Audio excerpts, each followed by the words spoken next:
Hello and welcome to this week's Turf Tips. I'm Todd Hicks. And I'm Joe Rimelspach. We're from the Department of Plant Pathology. This week, 2 plant pathologists with smiles, which means worrisome for you folks. Why? It's nice and bright out here, it's nice and hot, and most of all, it's nice and humid. The other reason I'm smiling at the end of this, conclusion of this video, we're going to have our own Mr. Joe Rimelspach do the ALS Bucket Challenge. But for now, back to the turf. On turf this week, if you look at the next 10 to 14 days, the weather seems to stay pretty warm, especially at night. That's the one that's going to kill us. You're going to have to look out for things like dollar spot, which hasn't seemed to quit all summer. Brown patch could rear back up, especially if these storms come in that say they're supposed to come in next week. Pythium, if you're doing any reseeding or having areas, low-lying areas that have caused you trouble before. And of course, we're starting to see more and more summer patch as the summer's going on. The only other things I'd like to mention is we are getting some samples in of anthracnose. Both, as you recall, anthracnose on golf courses can be one of 2 stages or in combination. One that's strictly confined to the leaf tissue or the foliar stage, or down when it moves to the crown or to the basal rot stage. And we've had cases of both of those. So with this heat, especially if you're pushing the turf or if it's, you have thunderstorm activity, remember to keep an eye out for that and don't make any assumptions. The other thing to mention, like Todd mentioned on the Pythium, we may have that, especially in low areas, wet areas, could flare up. And then the other thing to just be aware of is gray leaf spot. It's a little bit early, but normally at the end of August, September is when we have our reports of gray leaf spot. As far as diagnosing that, it's somewhat easy.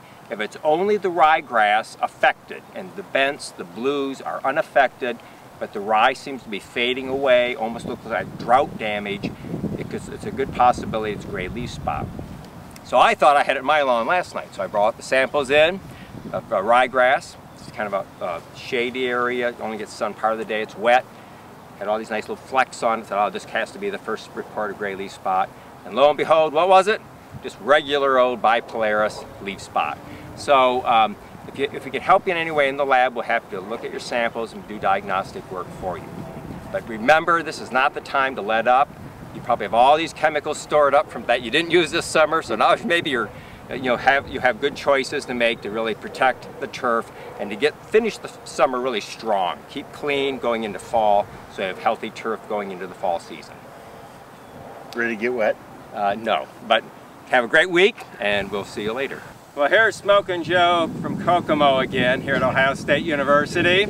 And I was called out by the Brian Loren of OTF for this ALS challenge.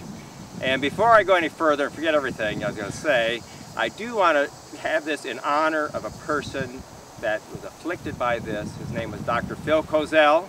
He was my main advisor when I was here at Ohio State as an undergraduate. Phil was an awesome guy, very inspiring, very dedicated to the plant world, and his life was shortened considerably by this affliction.